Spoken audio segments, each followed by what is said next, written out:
નમસ્કાર, હું છું પ્રિયા અને તમે જોઈ રહ્યા છો જનતા કી જાણકારી ન્યૂઝ। નજર કરીએ આજના સમાચાર ઉપર। દ્વારકાધીશ મંદિર ખાતે નિઃશુલ્કપણે દવાઓ તથા પ્રાથમિક સારવાર આપતું અપોલો હોસ્પિટલ ઓપનિંગ કરાઈ। દેવભૂમિ દ્વારકાના જગત મંદિર ખાતે હાલ જ્યારે જન્માષ્ટમી પર્વની ઉજવણી થવા જઈ રહી છે ત્યારે આજરોજ જગત મંદિર ખાતે વિવિધ સેવાઓ તથા પ્રાથમિક સારવારો ઉપલબ્ધ કરવામાં આવી છે। ત્યારે આજરોજ જગત મંદિર વિસ્તારમાં અલગ અલગ સેવાઓ જેવી કે baby feeding room, health officer સાથે એપોલો હોસ્પિટલ કેમ્પ, જેમની અંદર બહારથી આવતા યાત્રિકોને જો કોઈ ઇમરજન્સી હોસ્પિટલની ઇમરજન્સી ઊભી થાય તો તેમને તાત્કાલિકપણે પ્રાથમિક સારવાર મળી રહે તથા યાત્રિકો માટે એપોલો ફાઉન્ડેશન દ્વારા વિવિધ દવાઓથી સજ્જ છે, જ્યાં નિઃશુલ્કપણે યાત્રિકોને દવાઓનું પણ વિતરણ કરવામાં આવે છે।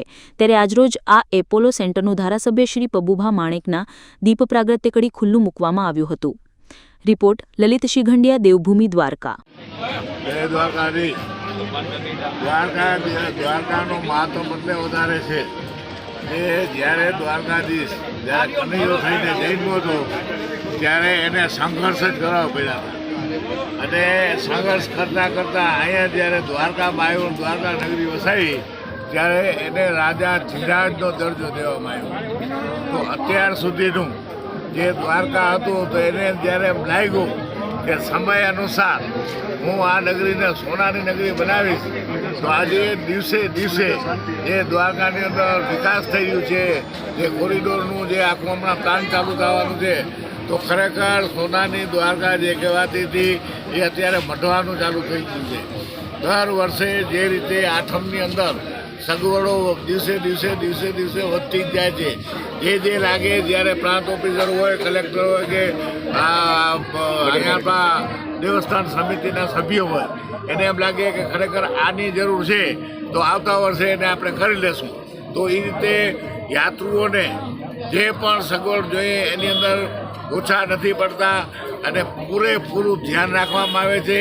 આ વખતે એપોલો હોસ્પિટલની એક વધારાની સગવડ આવી છે જે ખરેખર જરૂર હોય છે કે હજારો માણસો, લાખો માણસો જ્યારે આવતા હોય ત્યારે જો જ્યાંથી યાત્રુ અહીંથી નીકળે છે દર્શન કરવા, દર્શનાર્થી, ત્યારે એ પોઈન્ટ ઉપર ડિગ્રીવાળા સારા ડૉક્ટર્સ છે, નર્સો છે અને અનુભવી ડૉક્ટરોને અહીં બેસાડવામાં આવ્યો છે।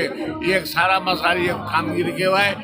શિવ આવો દ્વારકા, શિવ કરો અને જે સનાતન ધર્મનું જે જેને એક કહેવાય દ્વારકાધીશ એટલે સોળે કળાએ, બધા દેવતા સોળે કળાએ નથી પણ દ્વારકાધીશ છે તો એનો જન્મદિવસ ઉજવવા માટે શિવ કરવા આવો। હું સંદીપ જોશી, અપોલો હોસ્પિટલ્સના જનરલ મેનેજર તરીકે આ વખતે દ્વારકામાં જે દર્શનાર્થીઓ માટે કેમ્પનું આયોજન કરવામાં આવેલું છે એ રૂટીન મોન્સૂનના રિલેટેડ ડિસીઝ કરતાં પણ વધારે જે બ્લડ પ્રેશર અને બ્લડ શુગરની જાણકારી લોકોને હોવી જોઈએ, કારણ કે નોન કોમ્યુનિકેબલ ડિસીઝ, સ્ટ્રોકની માત્રાઓ, હૃદયરોગની માત્રાઓ, એટેકના હુમલાઓ જે લોકોને વધી રહ્યા છે એના માટેનું મુખ્ય પરિબળ જે હોય છે એ છે બ્લડ પ્રેશર અને બ્લડ શુગરની નોન જાણકારી। સો એ કેસની અંદર આજે ડૉક્ટર્સની ટીમ લગભગ 12 થી 15 જણનો સ્ટાફ અપોલો હોસ્પિટલ્સ ગાંધીનગરથી અહીંયા આવ્યો છે અને અપોલો હોસ્પિટલ્સ અને બિલિયન હાર્ટ્સ બીટિંગ ફાઉન્ડેશન્સનું એક ટ્રસ્ટના માધ્યમથી આપણે અહીંયા આખું આયોજન કર્યું છે। સાથે સાથે દવાઓનું વિતરણ પણ અહીંયા જ થઈ રહે એના માટે આખી દવાઓની સુવિધા પણ રાખેલી છે। આવનારા લોકો માટે ડાયરિયા, વોમિટિંગ, વિટામિનની ઉણપને કારણે એમને થકાન અને બધી તકલીફ પણ ઘણી વધી જતી હોય છે।